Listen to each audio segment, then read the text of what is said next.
Sesungguhnya Fir'aun telah berbuat sewenang-wenang di muka bumi dan menjadikan penduduknya berpecah belah. Dia bertindak semena-mena, lalim, melampaui batas, lebih mementingkan kehidupan dunia dan berpaling dari ketaatan Rob yang Maha Tinggi. Fir'aun memecah menjadi banyak sekali golongan dan kelompok dan menindas sebagian di antara mereka. Fir'aun menindas Bani Israel yang berasal dari keturunan Nabi Yakub. Saat itu, mereka adalah penduduk bumi terbaik. Mereka berada di bawah kuasa Raja Tiran yang zalim, yang memperbudak dan mempekerjakan mereka untuk pekerjaan-pekerjaan hina. Ada banyak faktor yang melatar belakangi perbuatan raja tersebut. Selain karena kebencian, ada juga faktor ramalan yang beredar pada saat itu. Bani Israel mengalami siksaan dan penyiksaan yang tak terkira. Nabi Musa diutus oleh Allah Subhanahu wa Ta'ala untuk membebaskan Bani Israel dan telah berulang kali memperingatkan Fir'aun agar membebaskan kaumnya. Namun Fir'aun tetap bersikeras dan menolak. Suatu hari Allah Subhanahu wa Ta'ala memerintahkan Nabi Musa untuk kembali kepada Fir'aun dan menunjukkan mukjizat. Di sana Nabi Musa menunjukkan beberapa mukjizat, termasuk mengubah tongkatnya menjadi ular raksasa dan di tangannya mengeluarkan cahaya. Namun Fir'aun tetap ingkar, dan dari situlah awal mula kehancuran Fir'aun dan pengikutnya. Tentang bagaimana detail kisah lengkapnya serta kelanjutan nasib Fir'aun, dari mana awal mula keangkuhan Fir'aun sampai mengakui dirinya sebagai Tuhan, serta dari mana sumber kekayaan Fir'aun yang sampai penasihatnya saja Qorun bisa membangun istana megah, akan dibahas lengkap di sini. Namun sebelum saya melanjutkan kisahnya, dimohon kepada pemirsa untuk menonton video ini sampai selesai, supaya tidak ada kesalahpahaman dalam memahami isi cerita, serta mohon bantu channel ini semakin berkembang dengan cara subscribe dan berikan like serta komen positifnya. Semoga bantuan pemirsa sekalian menjadi amal jariah dan bernilai pahala di sisinya. Bismillahirrahmanirrahim. Fir'aun menguasai seluruh negeri. Seiring dengan makmurnya negeri Mesir, kekuasaan Fir'aun semakin hari semakin bertambah. Fir'aun berkuasa tanpa ada yang berani menentang, dan dia membuat keputusan sesuka hatinya. Bahkan dengan kesombongannya, dia sampai berani mengaku sebagai Tuhan. Gelar Fir'aun Raja Mesir kuno punya pengaruh besar yang diyakini sebagai seorang yang bertanggung jawab untuk melindungi dunia pada saat itu. Fir'aun bukanlah nama seseorang, melainkan sebutan dalam Al-Quran yang merujuk pada seorang Raja Mesir yang sombong, suka menindas, dan sering melampaui batas, yang hidup ketika Nabi Musa alaihi salam bayi sampai dirinya dibinasakan oleh Allah di Laut Merah. Fir'aun merupakan sebuah gelar bagi raja-raja Mesir yang muncul di era New Kingdom. Pendapat Syekh Abdurrahman As-Sadi mengatakan bahwa Fir'aun merupakan gelar yang diberikan kepada raja-raja Mesir, sebagaimana Raja Babil disebut Namrud, Raja Habasyah disebut An-Najasyi, Raja Yaman disebut Al-Qil, atau Raja Persia yang disebut Kisra, penguasa Roma yang dijuluki Kaisar. Sebutan Fir'aun dalam Al-Quran ini menjurus pada Raja Mesir yang hidup pada tahun 1527 sampai 1407 sebelum Masehi. Fir'aun dikhususkan untuk menyebut penguasa Mesir yang membangkang dan tidak beriman kepada Allah Subhanahu wa Ta'ala, sedangkan yang beriman kepadanya dikenal dengan nama Malik, yang saat itu hidup di zaman Nabi Yusuf alaihi salam. Sebagian ahli sejarah mengatakan bahwa penguasa Mesir pada masa Nabi Yusuf disebut Al-Malik atau Raja, tidak disebut Fir'aun, karena kedua penguasa ini berbeda asal daerahnya. Penguasa Mesir pada masa Nabi Yusuf berasal dari Mesir pesisir, sehingga mudah untuk menerima perubahan. Sedangkan Fir'aun pada masa Nabi Musa berasal dari pedalaman Mesir yang mempunyai watak dan karakter keras serta kolot, dan tidak mudah menerima orang-orang di luar kalangan mereka. Dari keterangan di atas dipahami kenapa penguasa Raja Mesir pada masa Nabi Yusuf percaya kepada Nabi Yusuf dan mengikuti agama Nabi Yusuf, yaitu Islam. kemudian diikuti oleh rakyatnya. Sebagian ahli sejarah menyamakan Fir'aun dengan Mas'ab ibnu Royan. Ada pula yang menyatakan bahwa Fir'aun anaknya Walid ibnu Mas'ab ibnu Royan dari salah satu kaum Ad. Para Fir'aun Mesir kuno memperoleh kekayaan dan membangun kerajaan mereka yang megah melalui berbagai sumber. Beberapa sumber utama kekayaan dan pembangunan kerajaan Fir'aun adalah sumber daya alam. Mesir kuno diberkati dengan sumber daya alam yang melimpah, termasuk emas, tembaga, dan batu mulia yang ditambang dari wilayah gurun dan lembah. Sungai Nil juga menyediakan tanah yang subur untuk pertanian yang menjadi dasar ekonomi Mesir kuno. Air yang sangat penting ini memungkinkan kota-kota tumbuh di tengah gurun. Lonjakan air dan nutrisi itu mengubah lembah Nil menjadi tanah pertanian yang produktif. Menurut Organisasi Pangan dan Pertanian PBB, petani Mesir kuno adalah salah satu kelompok pertama yang melakukan pertanian dalam skala besar, menanam tanaman makanan seperti gandum, serta tanaman industri seperti rami untuk membuat pakaian. Sungai Nil mengalir ke utara sejauh 4.160 mil dari timur tengah Afrika ke Laut Tengah, yang memberikan Mesir kuno tanah subur dan air untuk irigasi. Untuk memaksimalkan pemanfaatan air Sungai Nil, petani Mesir kuno mengembangkan sistem irigasi cekungan. Mereka membangun jaringan tanggul berbahan tanah untuk membentuk cekungan. Kemudian mereka menggali saluran untuk mengarahkan air banjir ke dalam cekungan, di mana air akan menggenang selama sebulan hingga tanah jenuh dan siap untuk ditanami. Selain itu, Sungai Nil dapat dimanfaatkan untuk mengangkut material proyek-proyek konstruksi. Untuk mendapatkan manfaat dari Sungai Nil, orang yang tinggal di tepi sungainya harus mencari cara mengatasi banjir tahunan sungai ini. Untuk memprediksi apakah mereka akan menghadapi banjir yang bisa mengakibatkan panen buruk, orang Mesir kuno membangun nilometer atau pilar batu dengan tanda menunjukkan tingkat air. Mereka mengembangkan keterampilan dan teknologi baru dari pertanian hingga pembuatan perahu dan kapal. Sungai Nil juga merupakan rute transportasi penting karena memainkan peran sentral dalam peradaban Mesir kuno.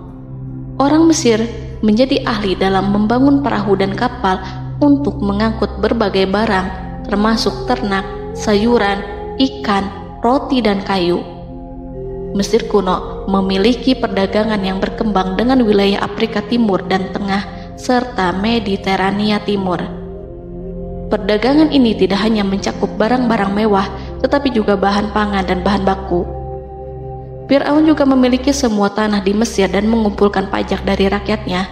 Raja Fir'aun juga memperlakukan rakyat dengan kejam tanpa belas kasihan. Ia memeras pajak yang tinggi dan menjadikan kaum Bani Israel sebagai budak kerajaan. Mereka juga menerima upeti dari negara-negara yang dikalahkan atau ingin menjaga hubungan baik dengan Mesir.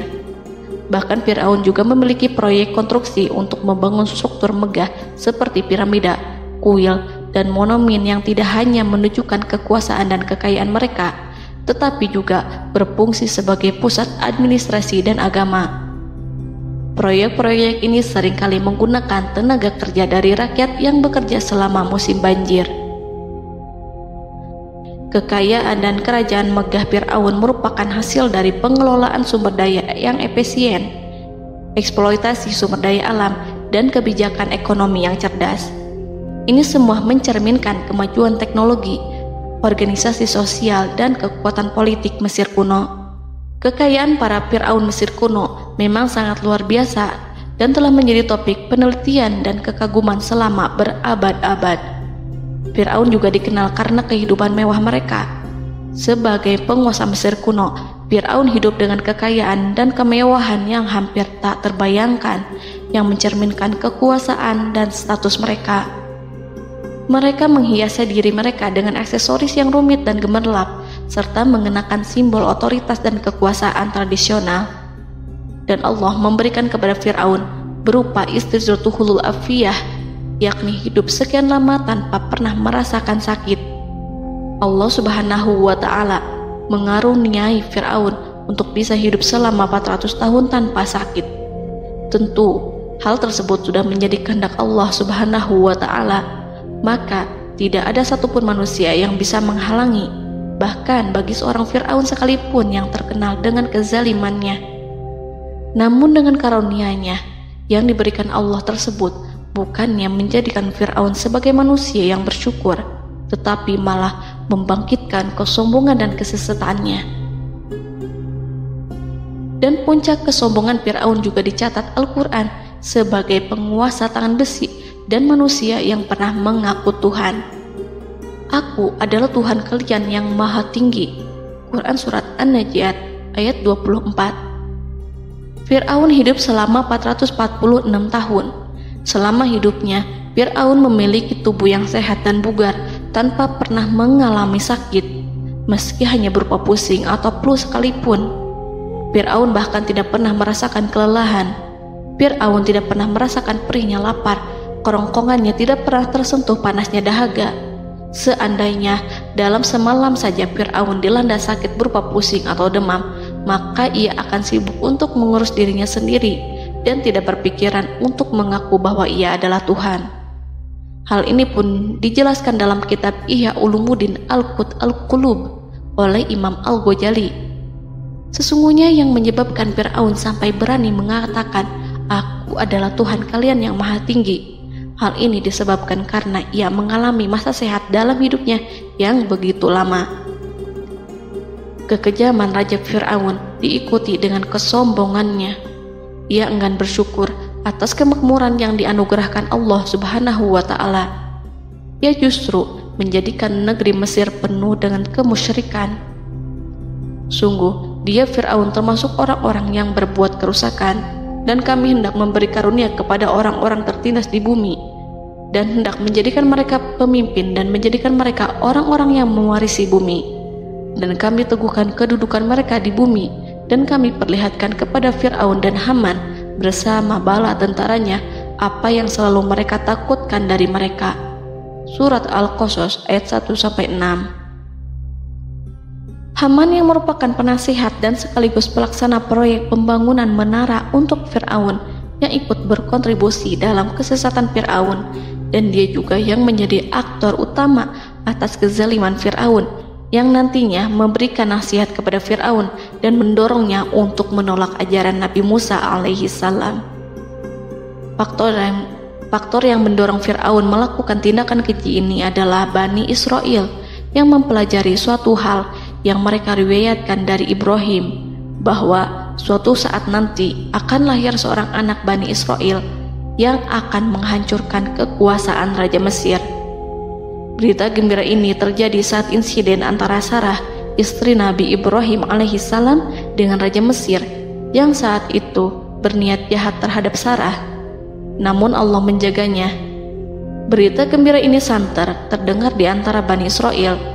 Kaum Kipti juga membicarakan berita ini, hingga sampailah juga ke telinga Fir'aun. Sebagian amir dan orang-orang dekat Fir'aun menyampaikan hal itu kepadanya saat tengah berbincang pada malam hari.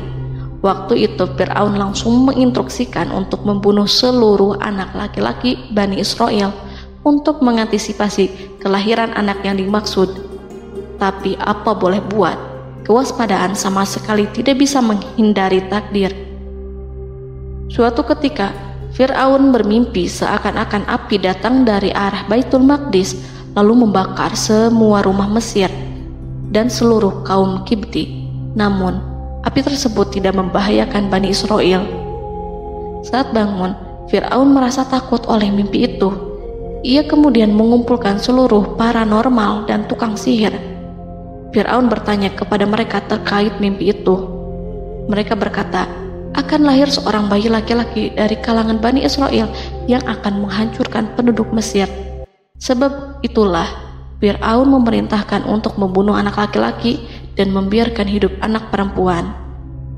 Fir'aun sangat mewaspadai agar Musa tidak lahir, hingga menunjuk sejumlah laki-laki dan dukun beranak berpatroli memeriksa para wanita hamil dan mendata waktu kelahiran mereka. Jika ada yang melahirkan anak laki-laki, si bayi langsung disembelih oleh para algojo seketika itu juga. Allah berfirman, kami mengilhamkan kepada ibu Musa, susuilah dia Musa, jika engkau khawatir atas keselamatannya, hanyutkanlah dia ke sungai Nil dalam sebuah peti yang mengapung. Janganlah engkau takut dan janganlah pula bersedih. Sesungguhnya kami pastikan mengembalikan kepadamu dan menjadikan sebagai salah seorang rasul. Surat Al-Qasas ayat 7. Pada saat itu, ibu Musa yang bernama Ayarika, ada juga yang menyebut Ayah Zakat, merasakan kesedihan yang amat dalam dan sudah mengantisipasi sejak pertama kali mengandung Musa. Kehamilannya ini memang tidak terlihat. Harun lahir pada tahun ketika hukuman mati bagi lelaki tidak berlaku, sementara Musa lahir pada tahun di mana bayi laki-laki harus dibunuh. Saat melahirkan, ibunya mendapat ilham agar Musa kecil diletakkan di dalam peti yang diikat dengan tali. Rumahnya tepat di hulu sungai Nil. Ia menyusui Musa, kemudian ketika khawatir pada seseorang, ia meletakkan Musa di peti itu, lalu dilepaskannya ke lautan, sementara talinya tetap dipegang. Setelah semua orang pergi, ia tarik kembali peti itu. Namun suatu hari, ibu Musa melepaskan peti itu, tetapi dia lupa tidak mengikatnya dengan tali, sehingga peti berisi Musa kecil itu hanyut bersama aliran sungai Nil hingga melintas tepat di depan istana Fir'aun. Selir-selir Fir'aun itu memungut peti dalam kondisi tertutup rapat. Mereka tidak berani membukanya. Peti itu kemudian diletakkan di depan istri Fir'aun, Asiyah binti Muzahim. Ada pendapat yang mengatakan bahwa Asiyah berasal dari Bani Israel dari keturunan Musa. Saat membuka penutup peti dan menyingkap tirai penutupnya, Asiyah melihat wajah Musa kecil memancarkan sinar-sinar nubuah kemuliaan. Begitu melihatnya, Asiyah langsung jatuh hati dan sangat mencintainya. Saat Fir'aun tiba, ia berseru, "Apa ini?" Kemudian ia memerintahkan untuk menyembelihnya, tetapi sang istri meminta agar bayi tersebut diberikan kepadanya. Sang istri berkata, "Dia adalah penyejuk mata hati bagiku dan bagimu." Fir'aun menimpali, "Iya, bagimu, tapi bagiku tidak. Aku tidak memerlukan bayi itu." Petaka memang selaras dengan tutur kata. Kata-kata istri Fir'aun, mudah-mudahan dia bermanfaat kepada kita. Allah memberikan manfaat yang ia harapkan. Di dunia, Allah memberikan hidayah padanya melalui sosok Musa, dan di akhirat, Allah menempatkan dia di surganya karena Musa. Atau kita ambil dia menjadi anak. Keduanya pun mengadopsi Musa karena mereka berdua tidak punya anak. Perkataan Asiyah ini diabadikan dalam Al-Quran surat Al-Qasas ayat 9. Dan berkatalah istri Fir'aun, "Ia adalah penyejuk mata hati bagiku dan bagimu. Janganlah kamu membunuhnya. Mudah-mudahan ia bermanfaat kepada kita, atau kita ambil ia menjadi anak, sedangkan mereka tidak menyadari." Dalam ayat ini Allah Subhanahu wa Ta'ala berfirman yang artinya, sedangkan mereka tidak menyadarinya. Ibnu Katsir menjelaskan maksud dari ayat ini, mereka tidak mengetahui apa yang dikehendaki Allah, bahwa di tangan anak itulah terjadinya kehancuran masa depan Fir'aun dan bala tentaranya. Mereka tidak mengetahui hukuman besar Allah yang dikehendaki terhadap Fir'aun dan pasukannya. Mereka tidak tahu bahwa Allah menakdirkan mereka untuk memungutnya. Saat Musa tinggal di kediaman Fir'aun, pihak keluarga ingin menyusuinya. Namun Musa tidak mau menerima susu wanita manapun. Ia juga tidak mau makan, hingga mereka dibuat bingung karenanya. Mereka berusaha sebisanya untuk memberi Musa makan, namun Musa tidak mau. Seperti yang Allah sampaikan dalam surat Al-Qasas ayat 12. Dan kami cegah dia Musa menyusu kepada perempuan-perempuan yang menyusuinya sebelum itu. Mereka kemudian mengirim Musa bersama para dukun beranak dan sejumlah wanita ke pasar. Mungkin Musa mau menyusu pada seorang wanita di sana. Saat semua orang berdiri di hadapan Musa, saudari Musa melihatnya. Ia tak memperlihatkan sikap seakan-akan mengenal bayi yang sebenarnya adalah adiknya. Mereka kemudian pergi bersama saudari Musa itu ke kediaman Musa. Musa kecil kemudian digendong ibunya untuk menyusui bayi itu. Bayi yang tidak lain adalah anaknya sendiri, langsung menyusu dengan lahap. Melihat hal itu, mereka merasa sangat puas dan gembira. Mereka pun melaporkan peristiwa yang sangat menggembirakan itu kepada Asia. Asia meminta agar perempuan yang tidak lain adalah ibunya Musa itu untuk menetap bersamanya dan memohon kebaikan serta kesediaannya. Namun, perempuan itu menolaknya seraya berkata, "Sesungguhnya aku mempunyai suami dan anak-anak yang tidak bisa aku tinggalkan. Akan tetapi, aku siap melakukan jika bayi itu dibawa kepadaku ke rumahku." Akhirnya Asia mengutus ajudan kerajaan untuk menyerahkan bayi itu kepada ibunya Musa untuk disusui secara rutin. Asia kemudian memberikan berbagai macam fasilitas kepada ibu Musa, berupa biaya nafkah sehari-hari, pakaian-pakaian bagus, dan beberapa hadiah istimewa yang lainnya sebagai kompensasi upah menyusui bayi itu. Akhirnya, Musa kecil kembali ke pangkuan ibunya dan berada di bawah asuhannya. Allah telah menyatukan kembali bayi yang bernama Musa itu dengan ibunya sendiri. Fir'aun tidak akan menyangka jika Allah telah mempersiapkan sesuatu yang besar lewat kehadiran Musa kecil di kerajaannya. Sang raja bengis lagi terpedaya oleh banyaknya pasukan yang dimiliki, kekuasaan, dan luasnya kerajaan yang maha agung yang tak terkalahkan, dan takdirnya tak bisa ditentang. Allah telah memutuskan bahwa bayi itu yang dia dan pengikutnya waspadai keberadaannya itu hingga dengan bengis membunuh banyak sekali nyawa yang tak terhitung jumlahnya. Padahal anak tersebut justru tumbuh dewasa di kediamannya, di atas kasurnya, memakan makanannya, dan meminum yang ada di rumahnya. Fir'aun sendiri justru mengadopsi dan merawat serta mengasuhnya tanpa menyadari rahasia besar di balik itu. Anak itu yang membuatnya binasa di dunia dan akhirat karena menentang kebenaran yang nyata yang ia sampaikan kepadanya. Nabi Musa tumbuh dan hidup sebagai salah seorang dari keluarga kerajaan hingga mencapai usia dewasanya, di mana ia memperoleh asuhan dan pendidikan sesuai dengan tradisi istana. Allah Subhanahu wa Ta'ala mengaruniakannya hikmah dan pengetahuan sebagai persiapan tugas kenabian dan risalah yang diwahyukan kepadanya. Musa tumbuh menjadi seorang pemuda yang mempunyai fisik dan akhlak yang kuat. Allah anugerahkan kepada Musa kesempurnaan tubuh dan kekuatan jasmani. Musa juga menyadari bahwa dia hanyalah anak angkat, tidak setetes pun darah Fir'aun mengalir padanya, dan bahwa ia keturunan Bani Israel yang ditindas dan diperlakukan sewenang-wenang oleh Fir'aun dan kaumnya. Maka dia berjanji kepada dirinya sendiri akan menjadi pembela bagi kaum-kaum yang lemah yang tertindas. Kekuatan fisik Nabi Musa memang tidak bisa diragukan.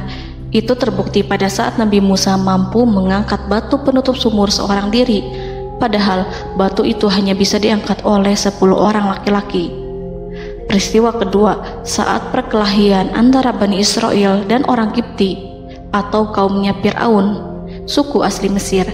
Saat orang Israel meminta pertolongan kepada Musa untuk mengalahkan orang Kipti, Musa menghampiri orang Kipti tersebut. Dengan tangan terkepal, Musa meninju orang Kipti dan matilah musuhnya itu. Orang Kipti hanya mati karena pukulan itu. Musa tidak sengaja dan tidak bermaksud untuk membunuh orang Kipti. Musa hanya berniat membuatnya jera. Dan karena peristiwa itulah Nabi Musa pergi meninggalkan Mesir karena Musa takut terhadap Fir'aun dan tentaranya yang akan membunuhnya. Karena jika mereka tahu bahwa Musa membunuh orang Kipti demi membela salah seorang Bani Israel, akan membuat Fir'aun dan pengikutnya mencurigai bahwa Musa memang berasal dari Bani Israel, dan pada akhirnya akan memicu sebuah permasalahan besar. Dan pada waktu yang sudah ditentukan oleh Allah, sekitar 10 tahun Nabi Musa meninggalkan Mesir. Pada akhirnya Allah mengamanahkan dia sebagai seorang rasul. Allah anugerahkan kepadanya hikmah kenabian dan pengetahuan di usia 40 tahun. Allah perintahkan Musa kembali ke Mesir untuk menghadapi Fir'aun dan mengajak dia mengakui Tuhan semesta alam. Tugas ini penuh dengan bahaya, mungkin bisa membuat Musa kehilangan nyawa, tetapi menuruti perintah Allah itu mutlak baginya. Ditemani oleh saudaranya Harun untuk membantunya membenarkan perkataannya. Lidah Musa cedal karena bara api yang pernah diletakkan di lidahnya saat Fir'aun hendak menguji akalnya setelah menarik jingat Fir'aun hingga berdarah. Fir'aun bermaksud untuk membunuhnya. Asyah mengkhawatirkan Musa lalu berkata, dia masih kecil. Fir'aun kemudian menguji Musa dengan meletakkan buah dan bara api di hadapannya. Musa kecil hendak bermaksud meraih buah-buahan, tetapi tangannya dialihkan oleh malaikat. Lalu Musa mengambil bara api dan ia letakkan di lidahnya. Lidahnya cedal karena bara api ini. Musa meminta kepada Allah agar kekakuan yang ada di lidahnya dihilangkan sebagian, sebatas agar kata-katanya bisa dipahami, dan tidak meminta untuk dihilangkan secara total, karena para rasul hanya meminta sebatas yang diperlukan. Pergilah kamu kepada Fir'aun, karena dia benar-benar telah melampaui batas, maka berbicaralah kamu berdua kepadanya dengan kata-kata yang lemah lembut. Mudah-mudahan dia sadar atau takut. Quran Surat Toha ayat 42-43. Ini merupakan sifat santun dan kasih sayang serta rahmat Allah terhadap makhluknya, meski Allah mengetahui kekafiran dan kesewenang-wenangan dan kesombongan Fir'aun. Bersama Harun, Musa mendatangi Fir'aun setelah menemui beberapa rintangan yang lazim ketika akan menemui raja pada waktu itu. Pertemuan Musa dan Harun juga dihadiri oleh beberapa anggota pemerintahan dan penasihat. Bertanyalah Fir'aun kepada mereka berdua, siapakah kalian berdua ini? Musa menjawab, kami Musa dan Harun adalah pesuruh Allah agar kamu membebaskan Bani Israel dari perbudakan dan penindasanmu dan menyerahkan mereka kepada kami agar mereka menyembah kepada Allah dengan leluasa dan menghindari siksaanmu. Fir'aun segera mengenal Musa dan berkata kepadanya, bukankah engkau Musa yang sudah kami asuh sejak bayimu dan kami asuh dalam istana sampai usia remajamu dan mendapat pendidikan serta pengajaran yang menjadikan engkau pandai? Dan bukankah engkau yang melakukan pembunuhan terhadap diri daripada seorang dari golongan kami? Sudahkah engkau lupa terhadap itu semua dan tak ingat akan jasa kami kepadamu? Musa menjawab, bahwasannya engkau telah mengurus aku sejak kecil. Itu bukanlah jasa yang dapat kamu banggakan, karena jatuhnya aku pada tanganmu akibat dari kekejaman dan kezalimanmu tatkala engkau memerintah agar orang-orangmu menyembelih setiap bayi laki-laki yang lahir, sehingga ibuku membiarkanku mengapung di sungai Nil dan aku dipungut oleh istrimu, sehingga selamatlah aku dari pengejaranmu dan penyembelihanmu. Dan kebaikan yang engkau sebutkan itu sebanding dengan perlakuanmu terhadap sebuah suku bangsa besar, yaitu Bani Israel secara keseluruhan, karena engkau telah menindas dan menjadikan mereka budak-budak untuk melayanimu. Dan mengenai pembunuhan itu merupakan kehilafanku, lalu aku lari darimu karena aku takut kepadamu. Namun peristiwa itu merupakan rahmat dan hikmah yang terselubung bagiku, sebab dalam perantauanku setelah aku melarikan diri dari negerimu ini, Allah Subhanahu wa Ta'ala mengaruniakanku dengan hikmah ilmu dan mengutus aku sebagai rasul. Maka dalam rangka tugasku sebagai rasul, datanglah aku kepadamu atas perintah Allah untuk mengajak engkau dan kaummu untuk menyembah Allah dan meninggalkan kezaliman serta penindasanmu terhadap Bani Israel yang kau pekerjakan dan perbudak mereka untuk melakukan pekerjaan dan melayanimu. Fir'aun bertanya, siapakah Tuhan yang engkau sebut-sebut itu, hai Musa? Adakah Tuhan di atas bumi ini selain aku yang patut disembah dan dipuja? Musa menjawab, ya, yaitu Tuhanmu dan Tuhan nenek moyangmu, serta Tuhan alam semesta. Fir'aun bertanya, siapakah Tuhan alam semesta itu? Musa menjawab, ialah Tuhan langit dan bumi, dan segala yang ada di langit dan di bumi. Berkatalah Fir'aun kepada para penasehatnya dan para pembesarnya, sesungguhnya Rasul yang diutus kepada kamu ini adalah seorang yang gila. Kemudian ia balik bertanya kepada Harun dan Musa, siapakah Tuhan kamu berdua? Akulah Tuhanmu yang paling tinggi. Surat An-Najiat ayat 23-24. Dan Fir'aun berkata, wahai para pembesar kaumku, aku tidak mengetahui ada Tuhan bagimu selain aku. Quran Surat Al-Qasas ayat 38. Fir'aun menentang, padahal ia tahu bahwa ia adalah hamba yang diatur, dan Allah lah yang menciptakan dan memberi bentuk rupa. Dan mereka mengingkarinya karena kezaliman dan kesombongannya, padahal hati mereka meyakini kebenarannya. Maka perhatikanlah bagaimana kesudahan orang-orang yang berbuat kerusakan. Quran Surat An-Naml ayat 14. Fir'aun beralih memakai kekuasaan dan wibawa yang ia miliki. Fir'aun berkata, jika engkau menyembah Tuhan selain aku akan memasukkanmu ke dalam penjara. Musa berkata, apakah engkau akan melakukan itu sekalipun aku tunjukkan kepadamu suatu bukti yang nyata? Fir'aun menjawab, tunjukkanlah sesuatu yang nyata itu. Maka Musa melemparkan tongkatnya. Tiba-tiba tongkat itu menjadi ular besar, dan Musa mengeluarkan tangan dari dalam bajunya. Tiba-tiba tangan itu menjadi putih bercahaya. Saking ketakutannya hingga membuat Fir'aun terkena diare. Dalam sehari lebih dari 40 kali buang air. Namun Fir'aun sebagai raja yang mengaku Tuhan tentu tidak akan begitu saja menyerah kepada Musa, walaupun telah diperlihatkan 2 mukjizat.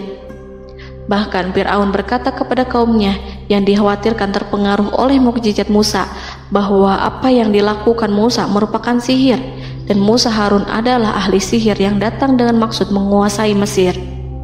Salah satu penasehatnya, yaitu Haman, mengusulkan agar mengumpulkan semua ahli sihir dari berbagai penjuru kerajaan untuk bertanding mematahkan sihir Musa, yang tanpa pikir panjang Fir'aun setujui. Fir'aun pun berkata kepada Musa, apa yang kau bawa ini adalah sihir. Kami akan melawanmu dengan sihir yang sama.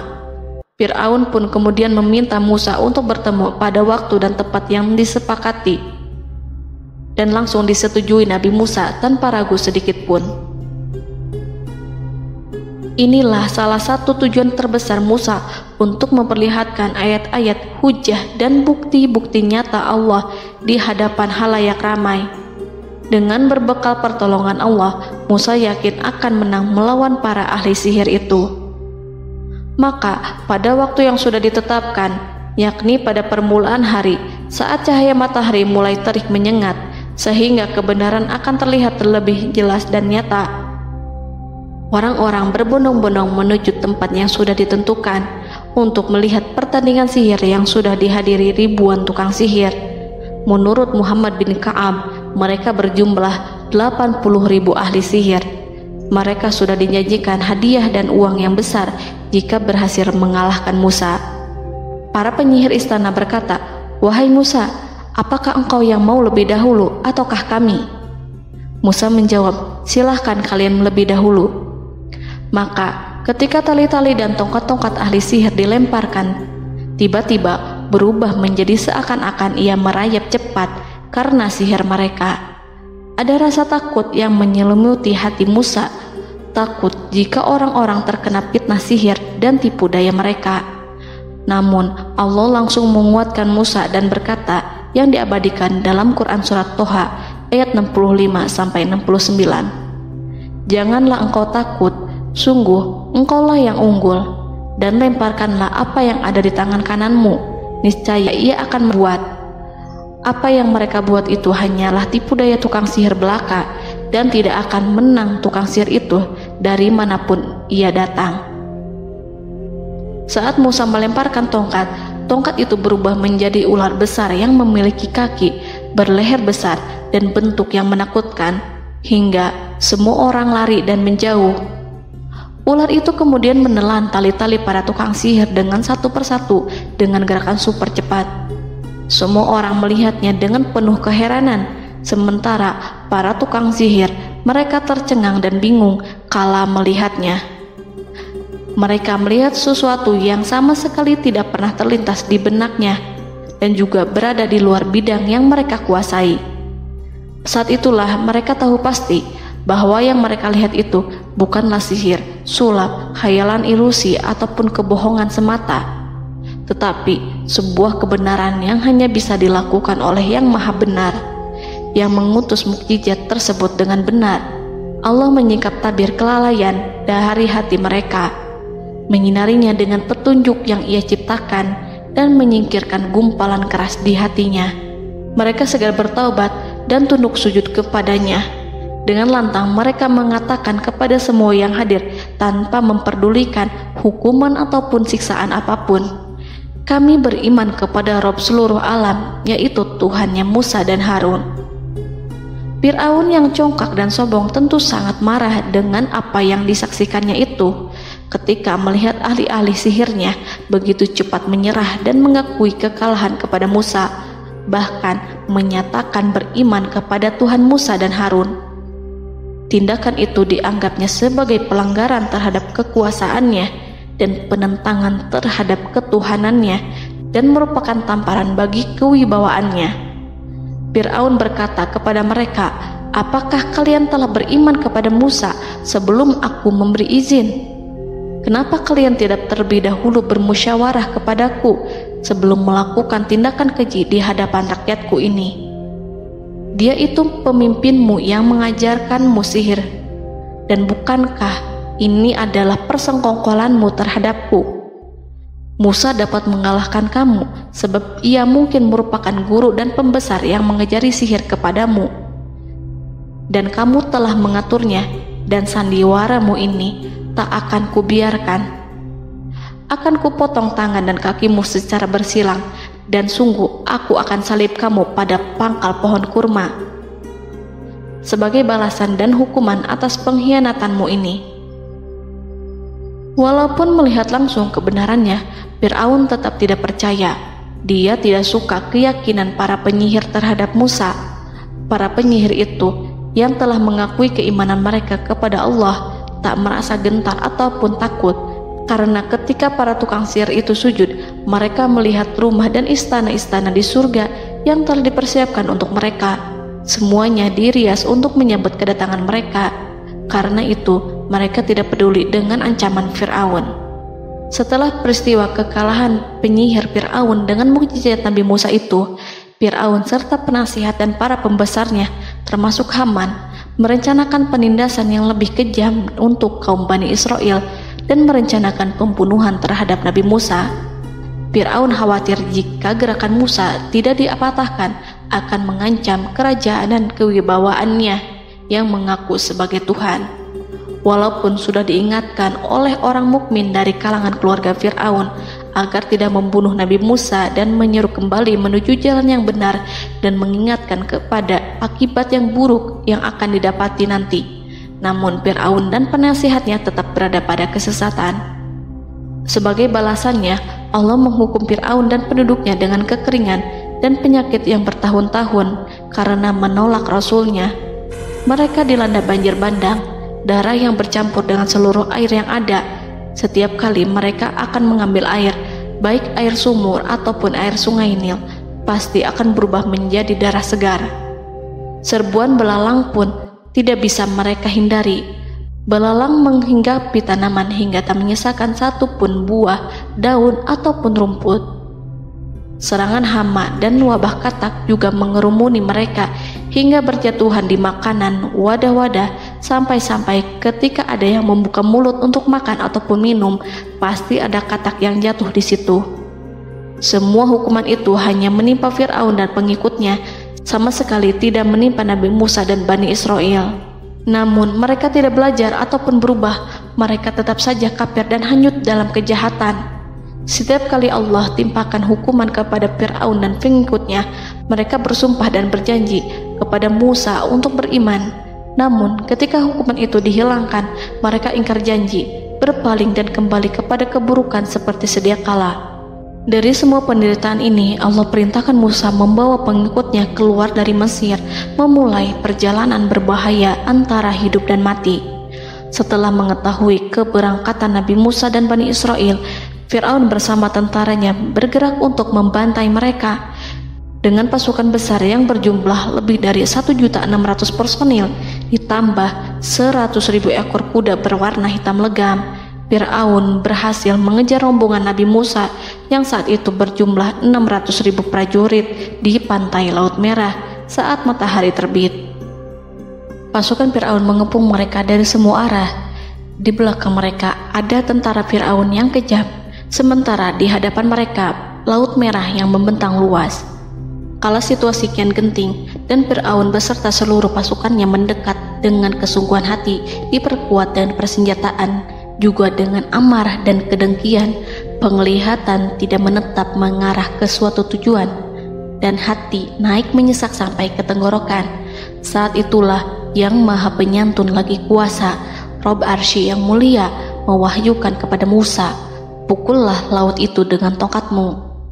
Maka tatkala Musa memukulkan tongkatnya ke lautan, laut itu pun terbelah. Air lautan berdiri tegak laksana gunung yang terbelah oleh kuasa yang maha agung, yang bersumber dari zat yang mengatakan kepada sesuatu, "Jadilah," maka jadilah sesuatu itu. Allah memerintahkan angin barat untuk menyapu kerikil-kerikil hitam lautan, hingga dasar lautan berubah menjadi tanah yang kering, yang tidak melekat pada kaki-kaki kuda dan hewan. Allah memerintahkan Musa untuk melintas bersama kaumnya. Mereka segera turun melintas dengan senang. Mereka menyaksikan sebuah hal yang membuat mata tercengang dan memberikan petunjuk pada hati orang-orang yang mukmin. Setelah Musa bersama kaumnya melintas secara keseluruhan dan keluar dari lautan, saat itulah pasukan garis depan Fir'aun baru masuk. Saat itu Musa bermaksud memukulkan tongkat ke lautan agar kondisi laut kembali seperti sedia kala, agar Fir'aun dan pasukannya tidak bisa mengejar. Tapi Allah yang Maha Kuasa dan pemilik keluhuran memerintahkan agar lautan tetap dibiarkan seperti itu, seperti yang ia firmankan. Saat Musa membiarkan lautan dalam kondisi terbelah dan Fir'aun tiba di tepi pantai, ia melihat sesuatu yang dahsyat. Kondisi ini membuatnya tercengang, dan ia tahu betul bahwa apa yang dilihatnya adalah pekerjaan Rob Arsy yang mulia, seperti halnya mukjizat lain yang pernah ia lihat sebelumnya. Fir'aun berhenti dan tidak maju. Ia menyesal karena mengejar Bani Israel dalam situasi seperti ini, di saat penyesalan tiada lagi membawa guna. Namun Fir'aun memperlihatkan sikap tangguh dan kuat di hadapan para pasukannya dan memperlakukan mereka layaknya musuh. Jiwa kafir dan watak Fir'aun mendorong dirinya mengatakan kepada kaum yang ia perdaya hingga patuh dan mengikuti kebatilannya, "Lihatlah bagaimana lautan ini terbelah agar aku bisa mengejar budak-budakku yang melarikan diri dari kekuasaanku, menyimpang dari ketaatanku, dan meninggalkan negeriku." Fir'aun bersembunyi di barisan belakang dengan harapan ia bisa selamat, tapi mustahil ia bisa selamat. Fir'aun terlihat maju mundur. Dan pada kesempatan itu, Jibril menampakkan diri dalam wujud seorang penunggang kuda perawan, lalu melintas di hadapan kuda jantan yang ditunggangi oleh Fir'aun. Kuda yang ditunggangi Fir'aun meringik menghampiri kuda yang ditunggangi Jibril. Fir'aun kemudian masuk ke dalam lautan hingga mendahului kuda dengan tangkas dan cepat. Fir'aun tidak menghindari mara bahaya dari dirinya ataupun mendatangkan manfaat. Mereka segera menyusul hingga semuanya berada di lautan. Setelah bagian depan hendak mencapai tepi, Allah memerintahkan Musa melalui wahyu untuk memukul lautan dengan tongkat. Musa memukul lautan dengan tongkat. Lautan kembali menyatu seperti sedia kala dan menenggelamkan mereka semua. Tak seorang pun yang selamat. Allah menggambarkan tentang bagaimana Fir'aun didengkot orang-orang kafir Kipti tenggelam. Gelombang besar sesekali turun dan sesekali naik membawa Fir'aun. Bani Israel melihatnya dan juga pasukannya, seperti apa siksa dan petaka besar yang Allah timpakan kepadanya dan juga pasukannya, agar Bani Israel senang dan lega. Saat Fir'aun menyaksikan kematian dan mulai sakarat, ia kembali kepada jalan kebenaran dan bertaubat, serta beriman pada saat keimanan tiada lagi membawa guna. Seperti yang Allah sampaikan dalam ayat yang lain, sesungguhnya orang-orang yang dipastikan mendapat ketetapan Rabb-Mu tidaklah akan beriman meskipun mereka mendapat tanda-tanda kebesaran Allah hingga mereka menyaksikan azab yang pedih. Quran Surat Yunus ayat 96-97. Seperti itulah Musa mendoakan keburukan pada Fir'aun dan golongannya agar harta benda mereka dibinasakan, hati mereka diikat sehingga mereka tidak akan beriman hingga melihat siksaan yang pedih, yaitu ketika keimanan tidak ada lagi membawa guna bagi mereka, sekaligus sebagai penyesalan bagi mereka. Allah berfirman kepada Musa dan Harun saat keduanya mengucapkan doa tersebut, sungguh telah diperkenankan permohonan kamu berdua. Quran Surat Yunus ayat 89. Siksaan yang ditimpakan kepada Fir'aun dan pasukannya ini merupakan jawaban atas doa Musa dan saudaranya Harun. Dalam hadis riwayat Imam Ahmad, Rasulullah Shallallahu Alaihi Wasallam bersabda, saat Fir'aun berkata, aku percaya bahwa tidak ada Tuhan melainkan Rabb yang dipercaya Bani Israel, Jibril berkata kepadaku, wahai Muhammad, andai kau melihatku saat mengambil pasir lautan, lalu aku sumpalkan ke mulutnya karena khawatir jika rahmat menghampirinya. Ibnu Abbas dan lainnya mengatakan, sebagian Bani Israel meragukan kematian Fir'aun, bahkan ada yang menyatakan bahwa Fir'aun tidak mati. Allah kemudian memerintahkan lautan untuk mengapungkan jasad Fir'aun. Maka pada hari ini kami selamatkan jasadmu, yaitu dengan mengenakan baju perang yang dengannya kau dikenali, agar engkau dapat menjadi pelajaran bagi orang-orang yang datang setelahmu, yaitu agar kau menjadi bukti bagi Bani Israel atas kekuasaan Allah yang membinasakan Fir'aun. Karena itu, sebagian salaf membaca, kemungkinan yang dimaksud adalah kami menyelamatkan jasadmu beserta baju perangmu agar kau menjadi pelajaran bagi orang-orang setelahmu dari kalangan Bani Israel, dan mereka tahu bahwa kau telah binasa. Wallahu a'lam.